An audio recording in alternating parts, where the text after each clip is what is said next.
বল, এই কাজটা তুই কেন করলি? আর শুধু মুড়ি এনেছিস কেন, আর কিছু নেই? দেখো আমার পেটে খুব ব্যথা করছিল, তাই আমি অন্য কিছু বানাতে পারিনি। অন্য কিছু বানাসনি তো কে বানাবে? খাবার রান্না করার দায়িত্ব তো তোরই, তাহলে অন্য কিছু কেন বানালি না? আরে বাবু, তুমি ভাবিকে এইভাবে বাসার মধ্যে ছেড়ে রেখেছো কেন? এক ঘরে বন্দি করে রাখতে পারো না?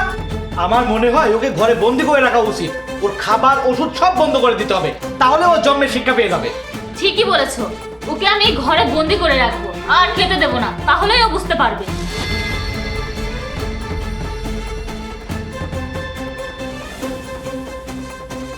এই বড় ভাইয়ের কল এসেছে। এই একদম চুপ করে থাকবি, তোর সাথে তো আমি পরে কথা বলছি। হ্যাঁ, হ্যালো ভাইয়া। কেমন আছো অপু? আমি তো ঠিক আছি ভাইয়া, আপনি কেমন আছেন? তুমি আমাকে একটা কথা বলো, তুমি লিপির দিকে ভালো মতো খেয়াল রাখছো তো? আচ্ছা, আপনার ওয়াইফ? আপনি একদম চিন্তা করবেন না, আমি তো তার ভালো মতোই খেয়াল রাখছি। সে তো আমার বড় বোনের মতো, তাই না?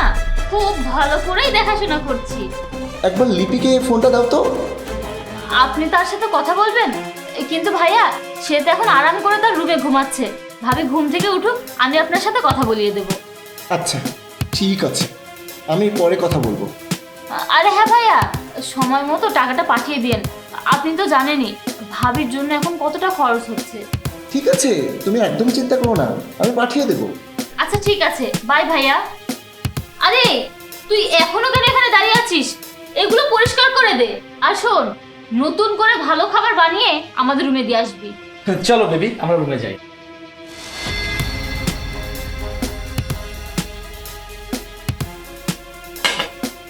লিপি, তুমি এসেছো? লিপি, বাসায় সবকিছু ঠিক আছে তো? না, কিছুই ঠিক নেই। তোমার ছোট ভাই আর তার বউ আমার উপর খুব অত্যাচার করে, আমাকে মারে, ওষুধ ঠিক মতো দেয় না, খাবারও দেয় না, আরো কত কিছু যে করে। ওরা তোমার উপরে এতটা অত্যাচার করছে, তুমি আমাকে কিছু বলোনি কেন? আমি তোমাকে কিভাবে বলবো? ওরা তোমার ফোনটাও নিয়ে নিয়েছে, আর আমি এটাও চাইনি যে তুমি আমাকে নিয়ে চিন্তা করো। আমার স্ত্রীর সাথে ওরা এসব করেছে, আমি তো ওদেরকে ছাড়বো না। চলো আমার সাথে চলো।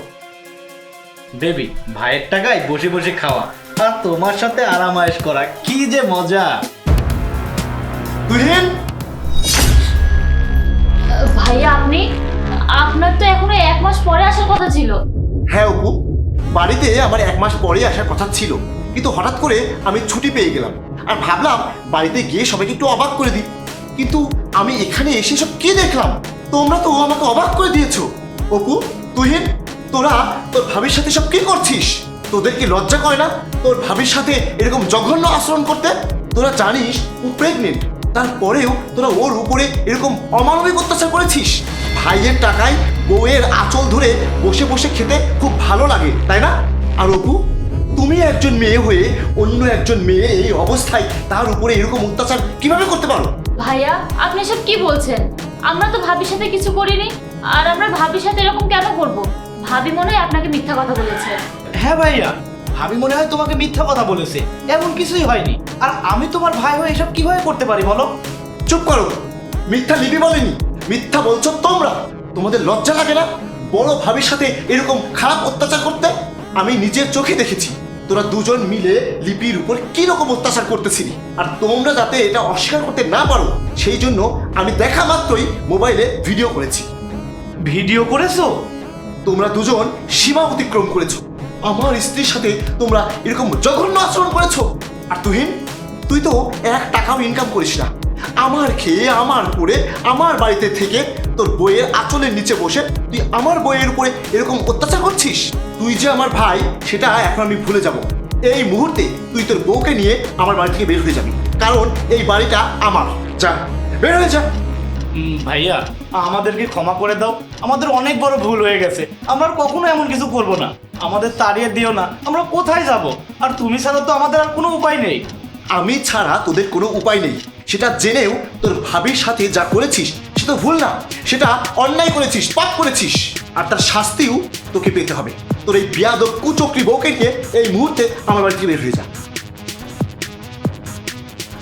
লিপি, তুমি আমাকে ক্ষমা করে দাও, আমি তোমার পাশে থাকতে পারিনি, আর সেজন্যই তোমাকে এতটা কষ্ট করতে হয়েছে।